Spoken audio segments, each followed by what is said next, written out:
మెట్టెలు వివాహ సందర్భాలలో, పురాణాల్లో, ముఖ్యంగా శివ పురాణం, విష్ణు పురాణం వంటి గ్రంథాలలో, వివాహ సమయంలో బంగారం మెట్టెలు ధరించడం ఎంతో పవిత్రంగా, శుభకరంగా భావించబడింది.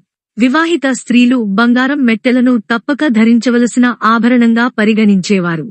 ఇది వైవాహిక జీవితం శాంతిగా, సుఖంగా ఉండాలని సూచిస్తుంది. అంతేకాకుండా ఈ మెట్టెలు కూతురికి అమ్మవారు ఇచ్చే గొప్ప కానుకగా పరిగణించబడేది. దేవతలకు సమర్పణ బంగారం మెట్టెలు దేవతలకు సమర్పించే ఆభరణాలుగా కూడా పురాణాల్లో ప్రస్తావించబడింది. ప్రత్యేకించి నవరాత్రి, పూజలు, వ్రతాలు మరియు పండుగల సమయంలో అమ్మవారికి బంగారం మెట్టెలను సమర్పించడం వలన వారు ఆ కుటుంబానికి శ్రేయస్సును మరియు ఆనందాన్ని ప్రసాదిస్తారని నమ్ముతారు. సంప్రదాయానికి ప్రతీక భారతీయ సంస్కృతిలో బంగారం మెట్టెలు సంప్రదాయ ఆచారాలకు, కుటుంబ సమృద్ధికి మరియు శ్రేయస్సుకు ప్రతీకగా నిలుస్తాయి. పురాణాలలో బంగారం